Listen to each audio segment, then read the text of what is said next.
کرتے ہیں کنیکشن؟ کیونکہ میں نے دیکھا آپ کا جو اپروچ ہے, آپ انٹرنیٹ کو اتنا استعمال نہیں کرتے ابھی تک اپروچ کے لیے. آئی تھنک آپ ابھی تک جو ہے پریکٹیکل جو لائف ہے ابھی تک اس کو فالو کرتے ہیں, رائٹ؟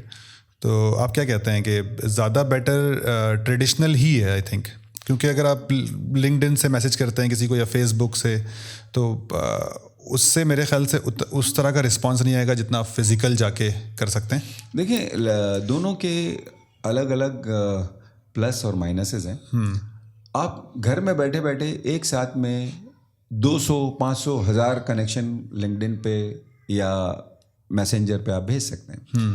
اگر آپ یہی پرسنلی جا کے ملنا چاہیے گا تو پہلا تو یہ کہ آپ جن سے ملنا چاہ رہے ہیں اس کا اپوائنٹمنٹ لیجیے گا, وہ ایک سلسلہ.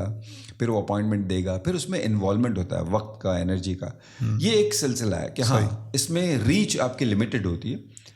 لیکن مزے کی بات یہ کہ وہ جو کسی سے ملنے سے جو انرجی کا ملاپ ہوتا ہے, جو اورا ایکسچینج ہوتا ہے, جی, جو آپ انرجی ایکسچینج ہوتی ہے. ایگزیکٹلی, ہاتھ ملاتے ہیں آپ کسی سے, کسی آنکھوں میں آنکھیں ڈال کے بات کرتے ہیں, اس کو محسوس کرتے ہیں, جو وہ سب سے پیاری چیز ہے. اور وہ چیز تعلقات کو دیرینہ بناتی ہے, دیرپا بناتی ہے اور سسٹینیبل بناتی ہے. فون پہ آپ کتنی بات کر لیجئے, جب تک آپ اس شخص کو دیکھیے گا نہیں, جس سے ملیے گا نہیں. تو میں ان لوگوں کو جو مجھے میسیجز بھیجتے ہیں واٹس ایپ پہ اور سوشل میڈیا کے حوالے سے, میں کوشش کرتا ہوں کہ میں ان لوگوں کو صحیح, موسٹ آف دیم وہ جاب کے حوالے سے بات کرتے ہیں, کچھ تھیٹر کے حوالے سے بات کرتے ہیں. تو جہاں تک میں کوشش کرتا ہوں, اور میرے خیال سے میں نے کبھی کسی کو محروم نہیں رکھا اس چیز سے, ہر ایک رپلائی کر دیتے ہیں, ہر ایک کا جواب دیا ہے. اور جہاں تک میری نالج ہے اور جہاں تک میری بساط ہے, وہاں تک میں نے ان کو کنیکٹ کیا لوگوں سے. تو الحمدللہ دونوں چیزیں بالکل اپنی اپنی جگہ سے. لیکن یس, پریفریبلی میں لوگوں سے ملنا, پرسنلی ملنا زیادہ پسند کرتے ہیں آپ.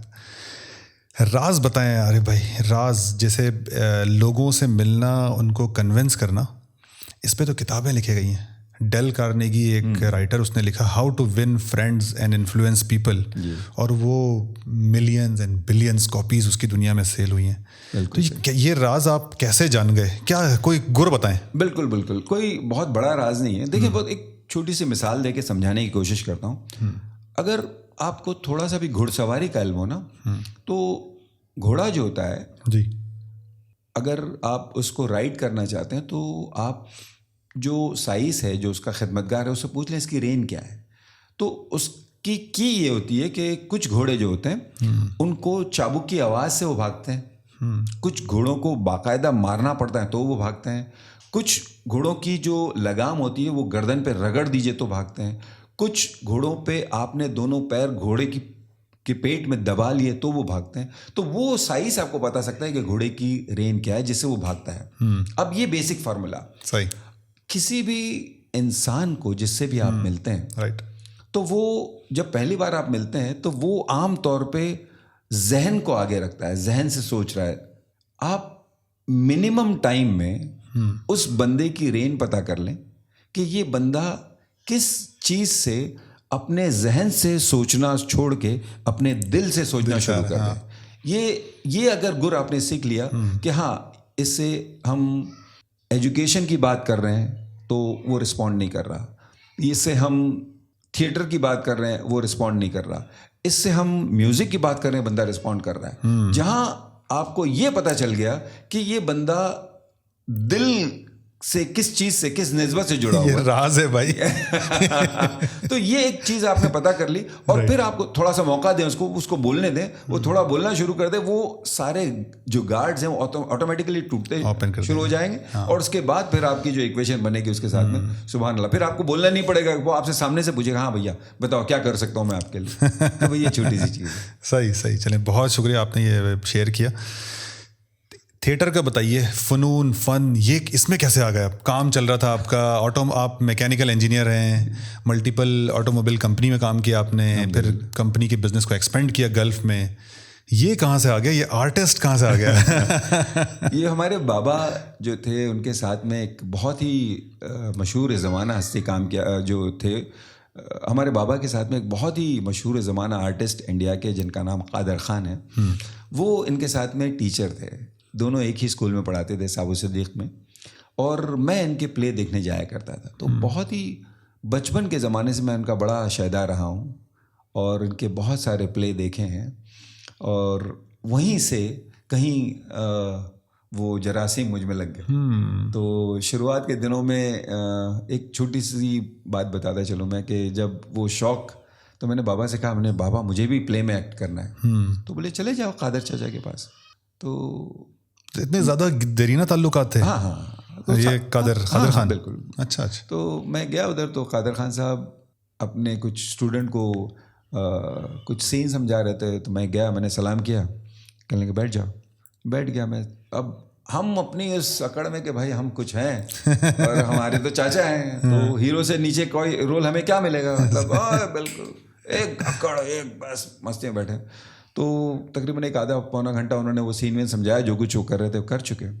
پھر اس کا بولا، عارف جی چاچا ایک کام کرو، یہاں پہ جتنے لوگ ہیں ان کو گنو اور ان کے لیے چائے بول کے آؤ. میرا تو سارا پانی 1 منٹ میں زم، ساری سرشاری ختم ہو گئی. 1 منٹ میری سمجھ میں نہیں آیا ہو کیا رہا ہے میرے ساتھ. پھر بہرحال میں نے اپنے آپ کو کنٹرول کیا اور پھر لوگوں کو گنا، اور جا کے جو چائے بولنے کا سلسلہ بھی یہ تھا کہ وہ تقریباً 1 کلومیٹر دور تھی وہ جگہ جہاں پہ. تو وہاں سے نکل کے چلتے ہوئے گیا چائے بول کے، اور پھر ساتھ میں وہ چائے والے کو لے کے آیا میں، اور پھر سب کو چائے پلائی. یہ سلسلہ تقریباً 6 مہینے چلا. 6 مہینے یہ سلسلہ چلا کہ چائے بولو، چائے لے کے آؤ اور چائے بانٹو. تو مطلب جوتیاں سیدھی کرنی پڑتی ہیں. ہاں. تو یہی شروعات تھی تھیٹر کی، جہاں سے، اور اس دوران اتنی ہی ایمانداری سے ریلیجیسلی میں جاتا تھا، چاچا کو سین سمجھاتا ہوا، لوگوں کو سین سمجھتا ہوا، ڈائلاگ کیسے یاد کرنے ہوتے ہیں، کیا باریکیاں ہوتی ہیں، کسے بلاکنگ کہتے ہیں، کسے، یہ ساری چیزیں صرف دیکھتا تھا. مجھے کبھی کچھ کرنے کا موقع نہیں ملا. تو جو بنیادی چیز میں سمجھانا چاہ رہا ہوں وہ یہ ہے کہ عام طور پر لوگ سٹار بننا چاہتے ہیں، آرٹسٹ بننا مشکل ہے. آرٹسٹ اور سٹار دونوں الگ الگ چیزیں ہیں. آرٹسٹ بننے کے لیے جوتیاں سیدھی کرنی پڑتی ہیں، 6 مہینے تک چائے بولنی پڑتی ہیں، محنت کرنا پڑتی ہے.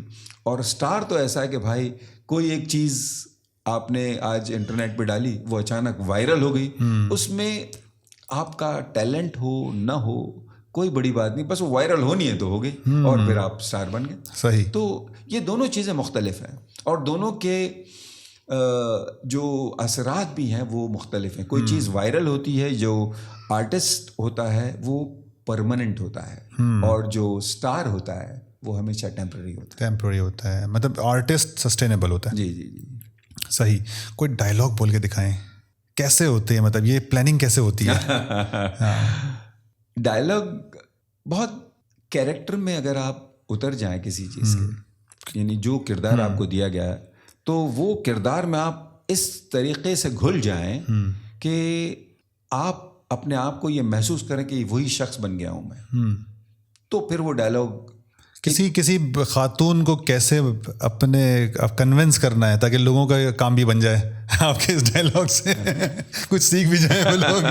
نہیں، صرف جن کا ابھی تک ولیمہ نہیں ہوا ہے، صرف محسوس کریں. اور ایک بہت ہی پیارا شعر ہے، چہرے کے نقوش اتنے صدموں نے بدل ڈالے، چہرے کے نقوش اتنے صدموں نے بدل ڈالے، لوگوں نے مجھے میری آواز سے پہچانا. ماشاء اللہ، کیا بات ہے، زبردست، بہت اچھا شعر ہے.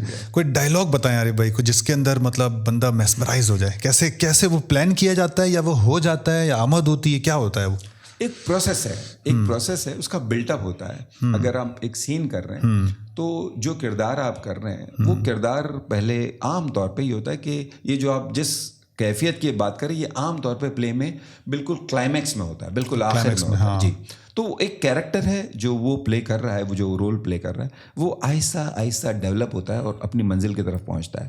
اور جب جو بہترین اس کی اداکارانہ صلاحیتیں ہوتی ہیں وہ بالکل اخیر کے لیے رکھی جاتی ہیں، کیونکہ وہ ہم چاہتے ہیں کہ ہمارے جو آڈینس ہیں وہ اثرات جو بالکل آخر کے ہیں لے کر جائیں، وہ اپنے ساتھ کیری کرتے ہوئے چلے جائیں. اس میں کچھ سیکھ ہو سکتی ہے، کچھ بہت ہی زیادہ سیڈ اینڈنگ ہو سکتی ہے، لیکن یہ کہ وہ اس کا اثر، جیسے کوئی ایک ستار کا کانسرٹ چل رہا ہے، تو جب وہ ستار کانسرٹ شروعات ہوتی تو بہت ہی دھیرے دھیرے چلتا ہے. پہلے ہم اسے کہتے ہیں کہ آلاپ میں بندش نہیں ہوتی، یعنی سر چلتے رہے لیکن تال نہیں ہوتا، طبلے کی شروعات نہیں ہوتی، تو اس سے صرف انٹروڈکشن ہوتا ہے. اور پھر آہستہ آہستہ وہ ولمبت میں، یعنی دھیرے دھیرے ہلکی لے میں طبلہ ساتھ دیتا ہے، اس کے بعد میں پھر لے بڑھتی ہے اور پھر بڑھتی ہے، اور پھر بالکل آخر میں جب وہ پروگرام ختم ہوتا ہے تو پروگرام ختم ہونے کے باوجود پورا جو مجمع ہے وہ گدگد کرتا ہوتا ہے کہ کیا ہی سن لیا. اور اس کی سرشاری کا یہ عالم ہوتا ہے کہ اس کے اثر کو کافی دیر تک لوگ محسوس کرتے ہیں پروگرام ختم ہونے کے باوجود. یہ میں ذاتی مثال دے رہا ہوں، ایک پاکستان کے بہت ہی مشہور، بہت ہی مایہ ناز فنکار مہدی حسن خان صاحب، ان کے لائیو پروگرام ہم نے دیکھے تھے. تو عالم یہ ہوتا تھا کہ اس زمانے میں 3 بجے کا ٹائم ہوتا تھا کہ 3 بجے معاملہ ختم ہو جائے گا. ایک کرسی، ایک سیٹ خالی نہیں ہوتی تھی، لوگ آئل میں کھڑے رہ کر نیچے بیٹھ کے ان کے کانسرٹ دیکھا کرتے. یہ میں وٹنس ہوں اس بات کا. اور مزے کی بات یہ کہ جب وہ کہتے تھے کہ یہ آج کی آخری غزل، اور جب ہاتھ جوڑ دیتے کہ بھیا آپ جاؤ، تو کہتے تھے نہیں، آڈینس ہلنے کو تیار نہیں تھا. وہ سنا دیجیے سر، وہ سنا دیجیے، وہ سنا دیجیے. کیا بات ہے، یہ عالم ہے، کیا بات ہے. ان کے گایا ہوا ایک لائن بتاتا ہوں آپ کو. جی. انہوں نے کہا کہ زندگی کی راہ میں ٹکرا گیا کوئی، کیا بات، ایک روشنی اندھیروں میں بکھرا گیا. کیا کہنے. اللہ تعالیٰ غری کی رحمت کرے. سبحان اللہ، انشاءاللہ. اللہ، بہت ہی پیاری آواز، بہت ہی پیاری ادائیگی. اور کچھ تو ایسی غزلیں جو محض مہدی حسن خان صاحب کی آواز کی وجہ سے زندہ جاوید ہوئی. گلوں میں رنگ بھرے بادلوں بہار چلے بھی آؤ کہ گلشن کا کاروبار چلے. کیا بات. اس کے بعد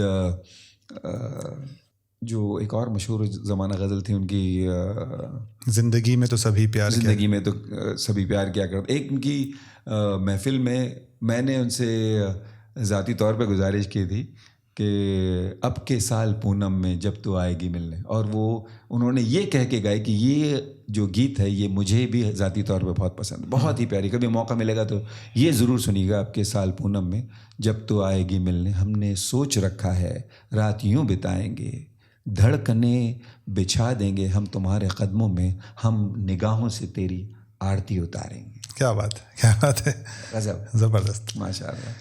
اب قادر خان صاحب جو ہیں، ان کا کوئی کیا سیکھا آپ؟ کوئی ڈائلاگ سیکھا ان سے آپ نے کچھ؟ کیونکہ ان کی آواز بڑی لاؤڈ، ایک بڑی آواز تھی نا. قادر خان صاحب اپنے آپ میں ایک انسٹیٹیوٹ ہے. ان کے بارے میں جو میں نے ان سے سیکھا، جو ان کو میں نے دیکھا، وہ یہ تھا کہ وہ ایک الگ ہی انسان تھے. ان پہ باقاعدہ ڈائلاگز کے الہام ہوا کرتے تھے. بہت ساری فلموں کے ڈائلاگ انہوں نے لکھے، اور انہوں نے اپنی زندگی میں کبھی کوئی ڈائلاگ ہاتھ سے نہیں لکھا، کیونکہ الہام جس تیزی سے ہوتے تھے ان پہ، وہ لکھ نہیں پاتے تھے. ان کے ساتھ میں ہمیشہ 2 لوگ ہوتے تھے. تو وہ کہیں بھی بس میں جا رہے ہیں، یار ایک کام کرو، یہ لکھو، اور وہ لکھا دیا کرتے تھے. وہ کبھی اپنے ہاتھ سے نہیں لکھتے تھے، اور وہ لکھ کے پھر وہ اپنے پاس محفوظ کر لیتے تھے، اور پھر وہ چیزیں کہیں بھی کسی بھی پلے میں استعمال ہو جاتی، استعمال کر لیتے تھے. اچھا. اور عام طور پر ان کے پلے عام زندگی سے ریلیونٹ ہوتے تھے، جو بالکل کامن مین کی زندگی پہ. تو اس سے یہ تھا کہ ہر ایک آدمی جو ان کے پلے دیکھتا تھا اتنا امپریس ہوتا تو وہ ایسا لگتا تھا کہ باقاعدہ جیسے میری کہانی چل رہی. یہ ان کی سادگی تھی. اور دوسری یہ چیز سیکھی ان سے کہ جس کردار میں آپ اترو، تو کبھی بھی آپ قادر خان صاحب کی کوئی بھی فلم دیکھ لیں، ہر ایک کردار جو انہوں نے نبھایا ہے اس میں آپ کو کہیں بھی قادر خان نظر نہیں آئیں گے. وہ صرف وہ کردار نظر آئے گا، گھس جاتے تھے کردار کے اندر. اور باقی ان کے علاوہ بہت سارے ایسے کردار ہیں جن کا میں نام نہیں ایسے ایکٹرز ہیں، ایسے آرٹسٹ ہیں، ان کا نام نہیں لینا چاہوں گا. وہ جو بھی کردار کریں وہ سمجھ آتا ہے کہ ہاں بھائی یہ فلاں آرٹسٹ یہ کام کر رہا ہے. قادر خان ایک واحد آرٹسٹ ہے جو جبھی بھی وہ ایکٹ کرتے تھے تو ایسا لگتا ہے کہ وہ کردار صرف اپنا کردار کر رہے ہیں بس. کتنے روپ دھارے انہوں نے, کیا کیا بنے, کیا کیا نہیں بنے. ماشاء اللہ. ہم فقیروں سے دوستی کر لو, انہی کا شعر پتہ نہیں کس کا, میں نے انہی سے سنا تھا. ہم فقیروں سے دوستی کر لو, گر سکھا دیں گے زندگانی کا. واہ کیا بات ہے, کیا بات ہے, زبردست زبردست. ہاں بھائی زندگی کی تو ہم بات کر رہے ہیں آپ کی سکسیس اسٹوری کے اوپر. سب سے لو پوائنٹ بتائیں جس نے آپ کو بالکل ایسا کر دیا تھا کہ آپ کو لگا کہ اب اس سے زیادہ دکھ نہیں مل سکتا مجھے. دکھ تو نہیں, ہاں ایک بار ایک چیلنجنگ سچویشن ایسی تھی کہ میں بہت بری طرح پھنس گیا تھا, اور اپ ٹو دا ایکسٹینٹ کہ مجھے ایسا لگا کہ شاید اس سچویشن سے باہر نہیں نکل پاؤں. ایک ایکسیڈنٹ ہو گیا تھا میرے ہاتھ سے, اور مجھے انہوں نے پکڑ کے پولیس اسٹیشن میں جمع کر دیا تھا. امارات میں؟ نہیں, انڈیا میں.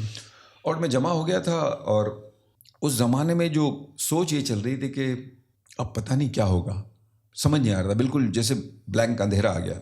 پھر جو چیز میں نے اس وقت محسوس کی, جو میں آج صرف اس احساس کو میں الفاظ دے رہا ہوں, وہ یہ تھا کہ جب اس سچویشن سے جب میں باہر نکلوں گا اور جب میں پلٹ کے اسی سچویشن کو دیکھوں گا تو کتنا سکون لگے گا کہ یار الحمدللہ میں اس سے باہر آ گیا. صحیح. اس سچویشن میں رہتے رہتے میرے ذہن میں یہ خیال آیا کہ جب میں اس سے باہر نکلوں گا, آج کل پرسوں ہفتے بعد مہینے بعد, جب میں پلٹ کے دیکھوں گا تو اس وقت میں اس سچویشن کو بہت انجوائے کروں گا, گریٹفل رہیں گا. ہاں کہ یا اللہ الحمدللہ تو نے اس سچویشن سے بتا. اور وہی پتہ نہیں کیسے, لیکن وہی موقع تھا جب وہ پروسیس سے میں گزر رہا تھا اور میں مسکرا رہا تھا, اچانک اس سچویشن کا ریزالو یوں ایسے ہی ہو گیا.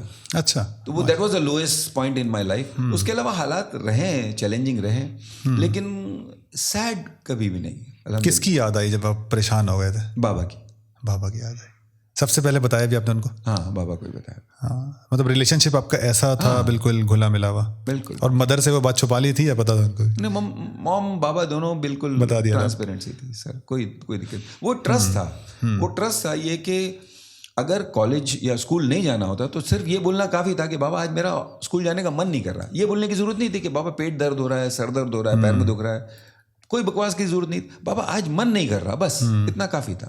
تو وہ ٹرسٹ تھا کہ کوئی چیز ہم کہیں تو بابا سمجھ لیں گے. رائٹ. اور وہ اتنی پیاری چیز تھی جس نے جو بھی میں ہوں آج وہ اسی وجہ سے ہوں ماشاء اللہ. صحیح صحیح صحیح صحیح. کیا مشورہ دیں گے آپ جو بچے دیکھ رہے ہیں, ینگسٹرز زیادہ دیکھتے ہیں میرے جو پوڈ کاسٹ ہیں, کیا مشورہ دیں گے ان کو, کیسے زندگی میں اگر لو پوائنٹ آئے کیسے اپنے آپ کو, موٹیویشن کیا چیز ہوتی ہے, کوئی چیز ہوتی بھی ہے یا خود اپنے اندر آپ کو ایک آپ کے اندر ایک فائر ان دا بیلی ہونا چاہیے کہ اگر آپ ایک چیز نہیں کام کری آپ کی تو آپ نے دوسرا کچھ کیا, تیسرا کیا. بہت سارے لوگ ہمت ہار جاتے ہیں نا. ہمت ہار جاتے ہیں. دیکھیں اگر کوئی سچویشن ایسی ہو اور ایسا لگ رہا ہے کہ کوئی راستہ نہیں نکل رہا ہے, تو میری ایک چھوٹی سی رائے یہ ہے کہ تھوڑا سا آرام کر لو, تھوڑا سا آرام کر لو, اپنے آپ کو پھر گیدر کرو, نئے سرے سے سوچنے کی کوشش کرو اینڈ فائٹ بیک.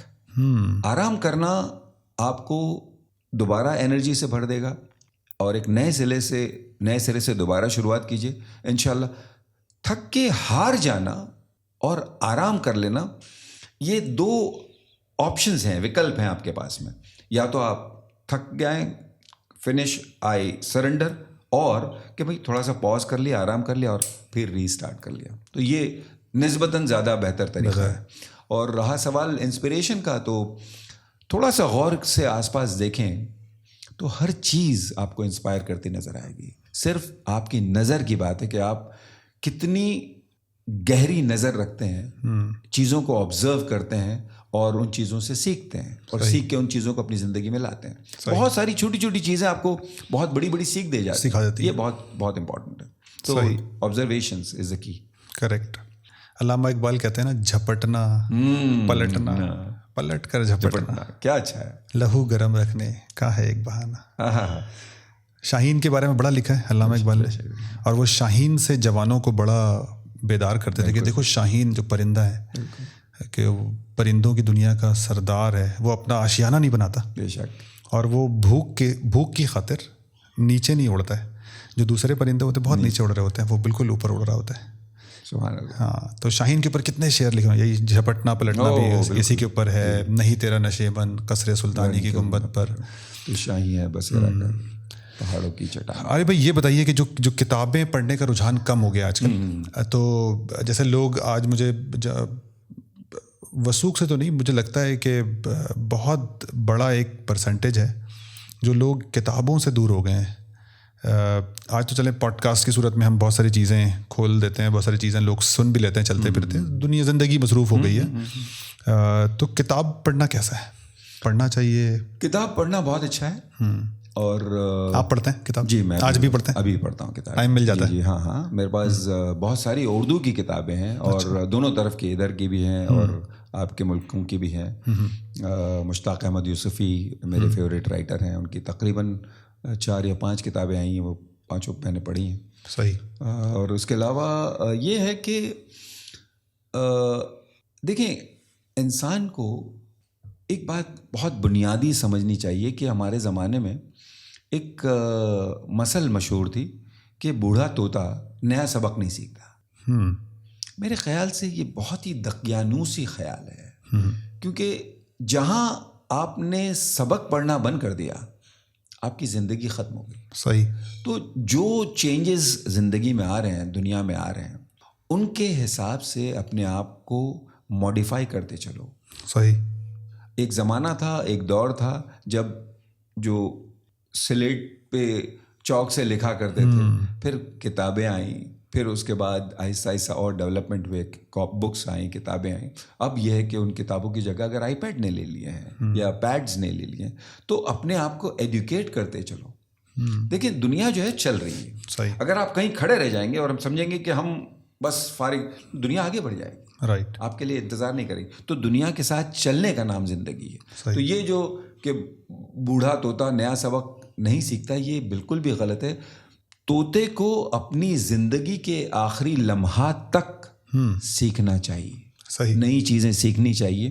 اب یہ پوڈ کاسٹ کے مادھیم سے آپ ساری دنیا کے کونے کونے تک پہنچ رہے ہیں. صحیح. ایک کتاب ایک انسان ایک وقت میں پڑھ سکتا ہے, لیکن ایک بیک وقت کئی ہزار کئی لاکھ لوگ انشاءاللہ اس آپ کے پروگرامز کو دیکھتے ہیں, ان سے مستفیض ہوتے ہیں. میں دیکھتا ہوں آپ کی چیزیں, ان سے کئی چیزیں میں آپ سے سیکھتا ہوں. تو یہ ایک ایسا سلسلہ ہے جو ماشاءاللہ بہت ہی پیارا ہے, اور ہر چھوٹے بڑے کو, خاص طور پر ہم جیسی عمر والوں کو, اپنی ذہن کے جو جتنے قفل لگے ہیں ان کو کھول کے ایسے کھلا رکھنا چاہیے, تاکہ جتنی نئی چیزیں ہم سیکھتے ہیں. مثال کے طور پہ آپ کو میں بتاتا ہوں, ابھی کل ہماری ایک بہت ہی پیاری دوست ہیں, انہوں نے ہمیں ایک ایپ کی ڈیٹیل بتائی. اس ایپ کو آپ چلائیے اور اس میں آپ کہیے کوئی مشکل ترین شعر آپ ان سے کہہ دیجئے, صرف ریکارڈ کر دیجئے کہ I want you to translate, I want you to explain, تشریح بیک گراؤنڈ اور فور گراؤنڈ کے ساتھ میں. ہاں, تو پس منظر کے ساتھ میں آپ کی وہ تشریح کرتی ہے محترمہ, اور انگریزی میں. کیا بات. تو یہ جو اشعار تھے یہ فلاں شاعر نے لکھے تھے, یہ اس حالات, ان حالات, بھائی زندگی نکل جائے گی اتنی ریسرچ کرتے کرتے. It is a matter of just recording it and then it's done. A I کی بات کر رہے ہیں؟ جی جی جی, اتنا شاندار ہے وہ ایپ. ایسا ہے. اچھا,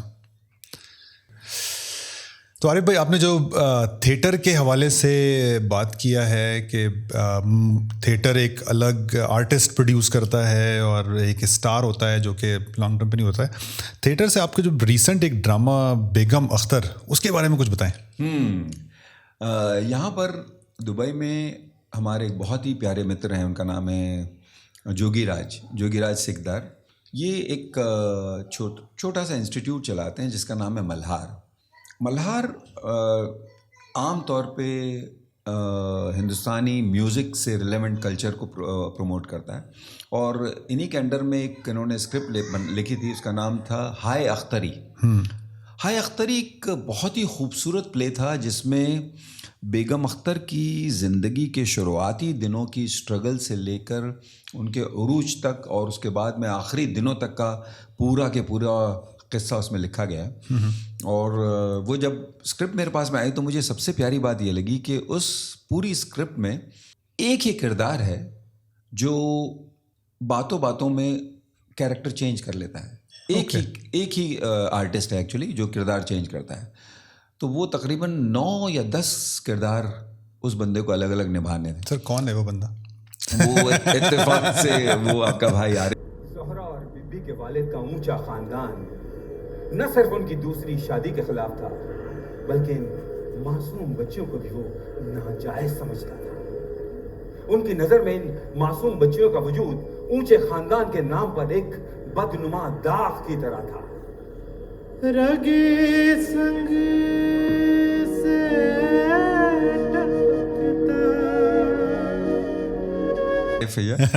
تو وہ شروع میں جب پلے شروع ہوتا ہے تو میں نے وہ ایز جیسے سوتردھار جسے کہتے ہیں جہاں سے شروعات ہوئی اور پھر اس کے بعد میں کیریکٹر میں چلا جاتا ہوں. تو کبھی میں بیگم اختر کا ٹیچر بن جاتا ہوں, تو کبھی اس کا بہار والا ماموں بن جاتا ہوں, تو کبھی میں اس کا ساتھی بن جاتا ہوں, تو کبھی میں ان کا پیر صاحب بن جاتا ہوں, کبھی میں ان کا عاشق بن جاتا ہوں, تو کبھی ان کا مداح بن جاتا ہوں. ایسے بہت سارے کردار سے وہ ایک کیریکٹرز میں گھس کے پھر وہاں سے نکل کے پھر دوسرے کیریکٹر میں. تو وہ اتنا پیارا تجربہ رہا ہمارے لیے بھی, کیونکہ جب پلے کرتے ہیں تو ہم تھوڑی سی ریسرچ بھی کرتے ہیں اور کچھ ایسی خوبصورت باتیں بیگم اختر جی کے بارے میں پڑھی, سنی, ان کی آواز کو سنا, محسوس کیا. اور خدا کی قسم دل کی گہرائیوں سے میں کہہ رہا ہوں کہ اس پلے کے آخر میں جب بیگم اختر ایک پروگرام کے دوران گاتے گاتے اچانک سا ایک دل کا دورہ انہیں پڑا اور گاتے گاتے ہی ان کی موت ہو گئی تھی. تو ایک عجیب سی کیفیت طاری ہو گئی تھی مجھ پر. میں اسٹیج پر تھا اور لیکن وہ احساس اتنا شدید تھا, شاید بیگم اختر جی کی دعائیں, ان کا آشیرواد میرے سر پہ تھا کہ وہ میں بیان نہیں کر سکتا کہ کیا رقت طاری ہو گئی تھی مجھ پر. اور لوگوں کو ایسا لگ رہا تھا کہ میں کوئی ایکٹ کر رہا ہوں. میں بالکل بھی ایکٹ نہیں کر رہا تھا. میں صرف جو میری اس وقت حالت تھی میں اس حالت کو میں آگے کنوے کر رہا تھا اور لوگوں نے بہت پسند کیا تھا اس رول کو ماشاءاللہ. لیکن وہ جو ایکسپیرینس رہا, وہ جو دور رہا اور وہ جو ایک الگ سرشاری کا عالم صاحب, الگ دیوان, اور ہر چیز حقیقت پہ مبنی, پوری ساری چیزیں, کچھ بھی اس کے اندر ایڈیشنل جی نہیں, ساری چیزیں بہت ہی ویل ریسرچڈ پلے تھا وہ. اور سر بہت یہ پیڈ ہے یا لوگ دیکھ سکتے ہیں اس کو ایسے ہی؟ پیڈ ہے, پے کر کے دیکھنا ہے نیٹ فلکس وغیرہ پہ یا نہیں یہ ایسے ہی دیکھ سکتے ہیں؟ جی میں اس کی لنک مجھے دیجیے تو میں ضرور اس میں ڈسکرپشن میں لنک ڈال دوں گا. اس میں ایک ساتھ میں 40 سے زیادہ آرٹسٹ اسٹیج پہ تھے. تو اس میں بہت ہی خوبصورت کتھک ڈانس آپ کو دیکھنے ملیں گے. اور بہت ہی پیاری چیز یہ کہ جتنے بھی آرٹسٹ تھے, بیک گراؤنڈ سنگنگ کچھ بھی نہیں تھی, سارے کے سارے آرٹسٹ سامنے بیٹھے ہوئے تھے. جو سازندے تھے وہ بھی سامنے بیٹھے ہوئے تھے اور جو ڈانسرز تھی وہ بھی سامنے تھی. تو وہ اٹس اے تھیٹر, بہت ہی اعلیٰ قسم کی گائکی اور بہت ہی خوبصورت رقص, ان تینوں کا بہت ہی پیارا ملا جلا ساتھ ہے. آپ دیکھیے گا, انشاءاللہ آپ کو پسند آئے گا. انشاءاللہ. تو عارف بھائی ایک بہت دل والا سوال پوچھتا ہوں آپ سے میں. یہ ساری چیزیں ہندوستان سے آئی ہیں, ہندوستان سے کتنی محبت ہے آپ کو؟ ہندوستان سے کتنی محبت ہے, یعنی محبت, مٹی سے محبت کتنی ہے؟ اب ہندوستان کی مٹی ہے تو میں ہوں. صحیح. یہ میرے ہی وجود کا حصہ ہے, یہ میں ہی ہوں, یہ زمین میری ہے, یہ میں ہی ہوں. تو اپنے آپ سے کیا کوئی کہے کہ کتنی محبت ہے اور کیسے اس کو آپ کوانٹیفائی کریں گے؟ یہ نہیں کر سکتے, بالکل بھی نہیں. کچھ گا کر بتائیں, کچھ گا کر. میں وہاں بلانا چاہ رہا ہوں آپ کو. ملک کے لیے, اپنی دیس کے لیے کچھ گا کے دکھائیں. تیرے دامن سے جو آئے ان ہواؤں کو سلام, تیرے دامن سے جو آئے ان ہواؤں کو سلام, چوم لوں میں اس صبح کو جس پہ آئے تیرا نام. کیا بات ہے.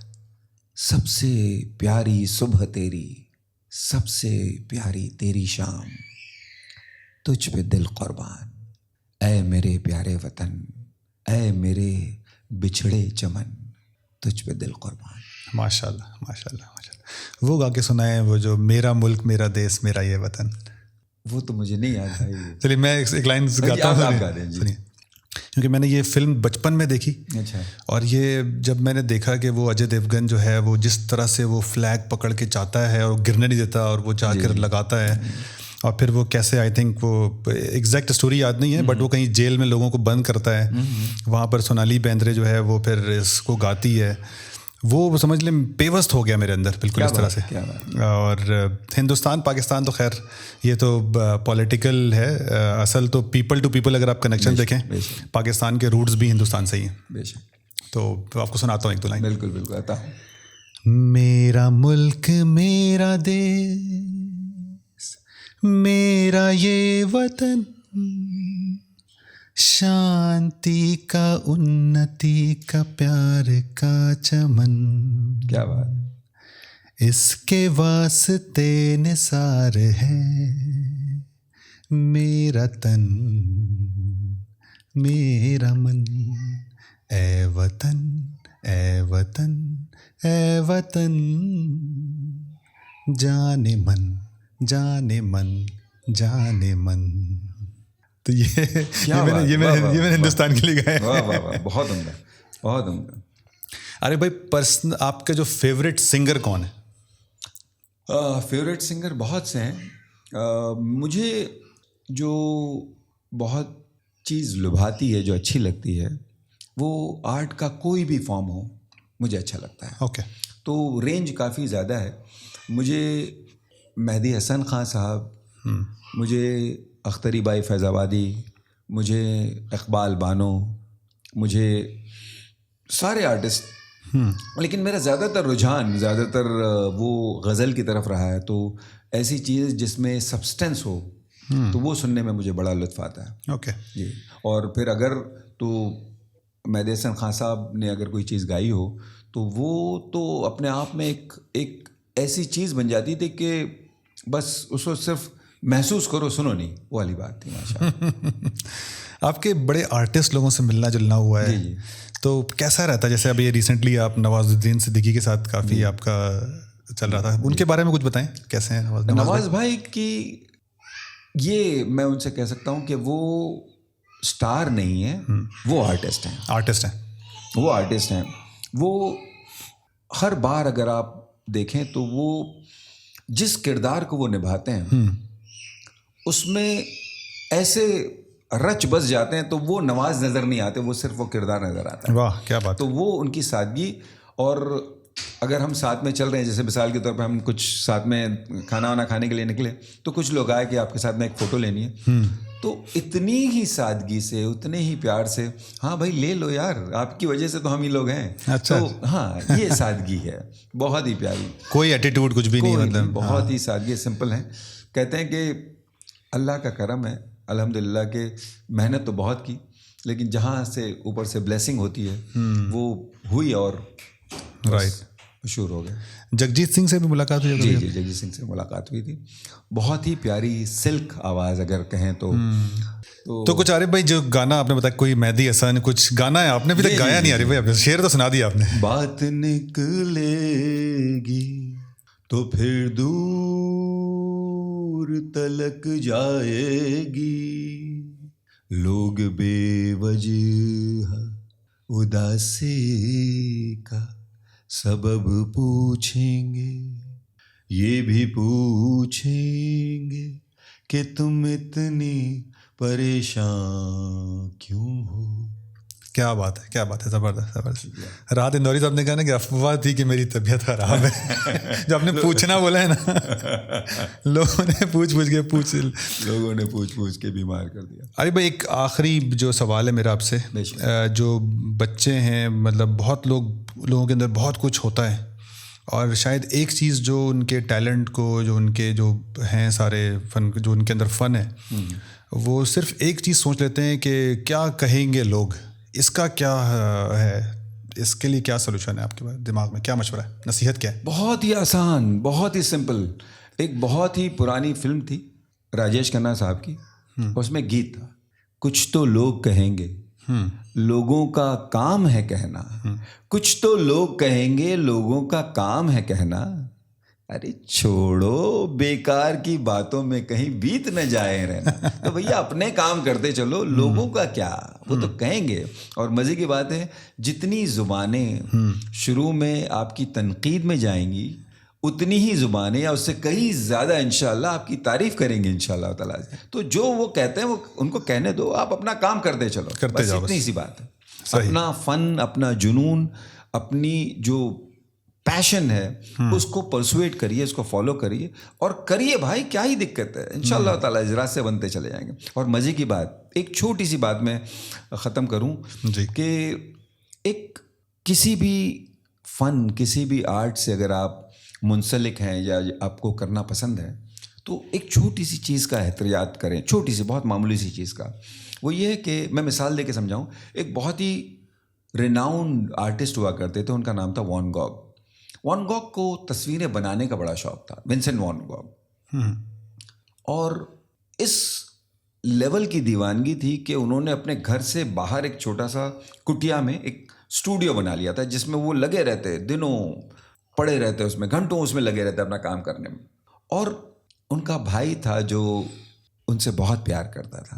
تو اتفاق کی بات کہ وان گوگ اتنے اعلیٰ آرٹسٹ ہونے کے باوجود ان کی زندگی میں ان کی ایک بھی پینٹنگ نہیں بکی تھی. اچھا. تو بھائی کو ان کو ایسا لگا کہ یار اتنا اچھا پینٹر ہے میرا بھائی, اتنی عالی شان پینٹنگز بناتا ہے, کم از کم ایک تو پینٹنگ اس کی بکے. تو بہت سوچ بچار کرنے کے بعد اس نے یہ کیا کہ اپنے ایک اسٹریٹ اسمارٹ بندے نہیں ہوتے, کسی کو پکڑ لے, ادھر یہ پیسے لے لے اور جا کے نا وان گوگ سے ان کی ایک پینٹنگ خرید لے. بڑا آسان تھا, وہ بولے یہ پیسے ان کے لیے اور یہ پیسے تیرے لیے. وہ بڑا خوش کہ بھائی چلو پیسے مل رہے ہیں ایک چھوٹے سے کام کے. وہ گیا, اب زندگی میں پہلی بار کوئی آدمی وان گوگ کے سامنے آیا ہے, ان کا نام لے کے آیا ہے اور ان کی پینٹنگ دیکھنا چاہ رہا ہے. تو وہ بھی اندر سے بڑے خوش کہ چلو بھائی کوئی تو آیا. لیکن وان گوگ کوئی ایسا ٹچا آرٹسٹ نہیں تھا بھائی, وہ تو بہت ہی عظیم فنکار. تو انہیں 1 سے 2 منٹ کے اندر سمجھ میں آ گیا کہ یہ جو بندہ آیا ہے نہ اسے جو اسٹروکس ہیں ان کے ڈیپتھ کا اندازہ ہے, نہ انہیں ان کی جو فنی باریکیاں اس کے بارے میں کچھ ان کو اس بندے کو پینٹنگ کے بارے میں کچھ پتہ ہی نہیں. تو انہوں نے 1-2 پینٹنگ ان کو دکھائی, اس کے بعد کہ اچھا سنیے آپ مجھے معاف فرمائیں کہ میں اپنی پینٹنگ آپ کو نہیں بھیج سکتا. تو بولے کیوں یہ والی دے دو. بولے نہیں, یا تو آپ کو میرے کسی چاہنے والے نے یا تو میرے بھائی نے آپ کو بھیجا ہے, تو آپ کوئی ریئل کسٹمر ہو نہیں. اب چوری پکڑی گئی تو وہ بندہ اپنے جوتے چپل اپنے پیسے سب پھینک کے بھاگا وہاں پہ, اور جا کے اس نے بھائی کو بتا دیا. اب بھائی نے سر پکڑ لیا, بولے یار ذلیل کروا دیا کم وقت تو نے. تو خیر دوسرے دن میز پہ وان گوگ اور ان کے بھائی بیٹھے. اب بھائی آنکھ چرا رہے ہیں. وان گوگ نے محسوس کر لیا تو مسکرا دیے. پھر پوچھا کہ بھائی کیوں کیا ایسا. ارے بولے چھوڑنا یار اب ہو گیا بات, میں سوچا تھا کہ تھوڑا تو. لیکن پھر ایک بات انہوں نے بڑی پریکٹیکل پوچھی. بولے لیکن ایک بات بتا ونسنٹ کہ اگر ایک بندہ ہے وہ تیرے پاس سے پینٹنگ خریدنے کے لیے آیا ہے تو بی لٹل کمرشل بھائی. یہ پینٹنگ بنائی, جو آیا ہے اسے پیسے لے, پینٹنگ بیچ اور پینٹنگ بنا اور بیچ. تو تیرے کو کیا فرق پڑتا ہے کہ وہ پینٹنگ کو پسند کرتا ہے, وہ سمجھتا ہے نہیں سمجھتا, اس سے کیا فرق پڑتا ہے. صحیح. اور اگر تیرے کو بیچنی بھی نہیں ہے تو پینٹنگ بناتا ہے, اس سے کیا ملتا کیا تیرے کو. جو جواب وان گوگ نے دیا ہے دوستو, وہ اگر میرا بس چلے تو میں سونے کے الفاظوں سے کہیں لکھ دوں. واہ. اس نے کہا تھا کہ بھائی جس وقت جس لمحے وہ پینٹنگ بنانے کا جو پروسیس ہوتا ہے جس سے میں گزر رہا ہوں, اس پروسیس میں اتنا سرشار ہوتا ہوں, اتنا لین ہوتا ہوں کہ اسی لمحے میں جو کچھ ملنا ہوتا ہے مل جاتا ہے. واہ, کیا بات, کیا بات, کیا بات.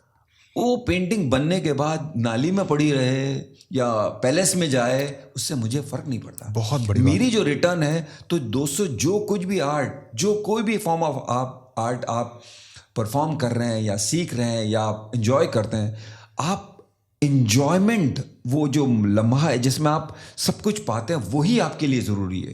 کوئی ایک آرٹسٹ اگر اس امید پہ بھی اگر کوئی آرٹ سیکھ رہا ہے یا پرسویٹ کر رہا ہے کہ لوگ مجھے پسند کریں گے, تو ابھی بھی اس کے آرٹسٹ بننے میں تھوڑی سی کچھ باقی ہے.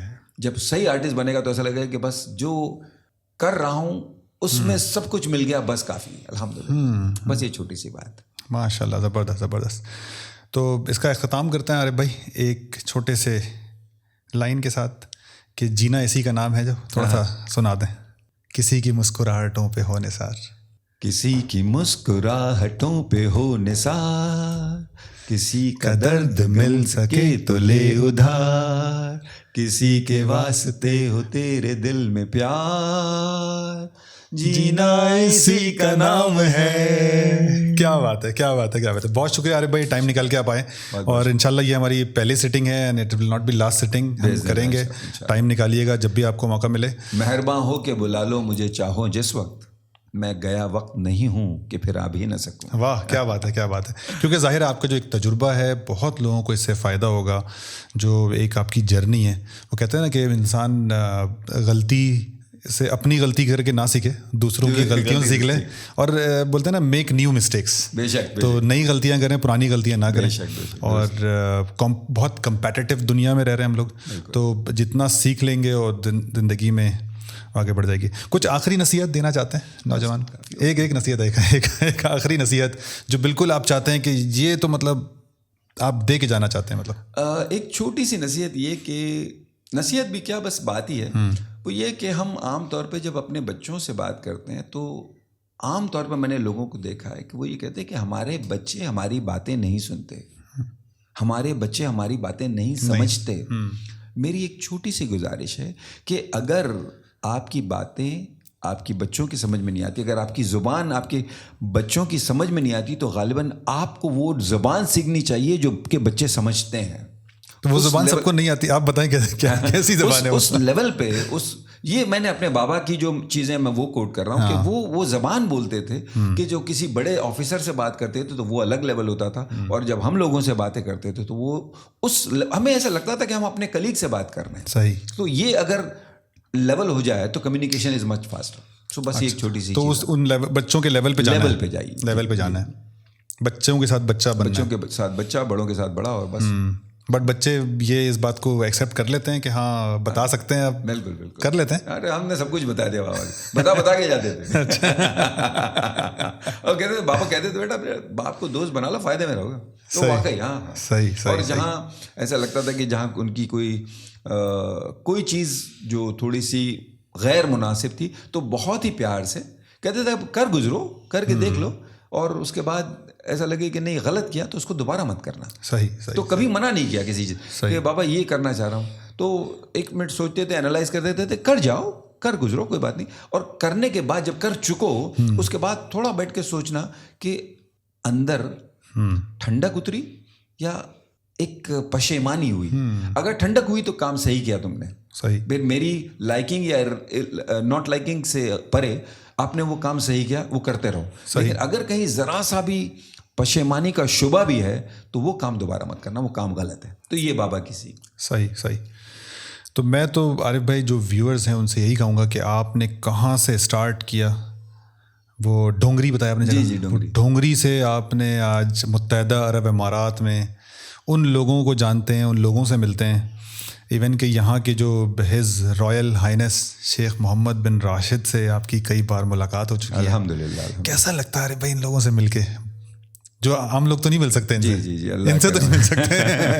آپ نے کہا بڑا آسان ہے ملنا، میرا نہیں خیال ہے. جی ان سے جب فیل کیسا آتا ہے؟ پہلی ملاقات رہی تو کچھ، چونکہ وہ رولر ہیں اور اتنی پیاری شخصیت کے مالک ہیں، لیکن وہ جب دیکھتے ہیں تو آنکھوں میں دیکھتے ہیں. اچھا، آئی بال ٹو آئی بال. بالکل آئی ٹو آئی. اور مزے کی بات، جب وہ آپ کی آنکھوں میں، جب میں نے جو محسوس کیا، میں اپنے احساسات بتاتا ہوں. جب میری آنکھوں میں انہوں نے دیکھا اور میں نے ان کی آنکھوں میں دیکھا تو مجھے ایسا لگا کہ کچھ برق سی اتری اور پورے بدن کو اسکین کر گئی. اچھا. مطلب مجھے ایسا لگا کہ میں اپنے بارے میں اور میری جتنا علم، جتنی نالج، سب کچھ ہے وہ سب ہز ہائنس کو پتہ ہے. اچھا، اوکے. یہ ایک پہلا احساس.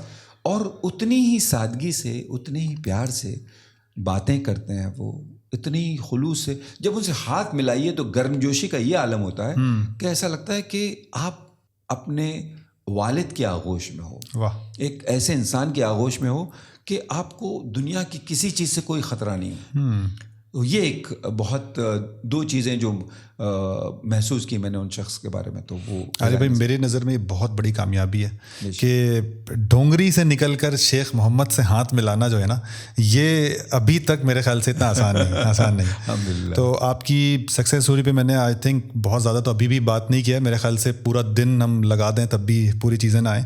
ابھی بھی آپ کی پرسنل لائف باقی ہے, شادیاں باقی ہیں, رشتہ باقی, وہ سب انشاءاللہ ایک ہی ہے. نہیں آفیشلی تو مجھے پتہ ہے کہ بٹ اباؤٹ ان آفیشلی الحمدللہ. رائٹ. تو پھر بچے بھی باقی ہیں, بہت ساری چیزیں ہیں, تو انشاءاللہ نیکسٹ سٹنگ میں کریں گے. آپ کا بہت بہت شکریہ, آپ ٹائم نکل کر آئے, اور دل سے دعائیں آپ کے لیے, اور ہمیشہ خوش رہیے. آپ کو دیکھ کے ہمیں ایک انرجی ملتی ہے, اور جب بھی میں دیکھتا ہوں آپ کو کہ آپ کے اندر جو ایک انرجی, ایک اسپارک ہے نا, وہ ہم لوگ ریسیو کرتے ہیں, پھر اس کے اوپر کام کرتے ہیں بیسیکلی. تو آئی بلیو آج جو آپ نے گر دیے ہیں, جو چیزیں بتائی ہیں, اس کو بھی ہم دیکھیں گے. کوئی سلیقہ نہ آرزو کا, کوئی سلیقہ نہ آرزو کا, نہ بندگی میری بندگی ہے, نہ مانگنا آتا ہے, نہ عبادت کرنی آتی ہے. کوئی سلیقہ, میری اوقات ہی نہیں ہے کچھ. کوئی سلیقہ نہ آرزو کا, نہ بندگی میری بندگی ہے. یہ سب تمہارا کرم ہے آقا کہ بات اب تک بنی ہو. واہ واہ واہ, کیا بات ہے, کیا بات ہے, کیا بات ہے, کیا بات ہے جناب علی, بہت زبردست.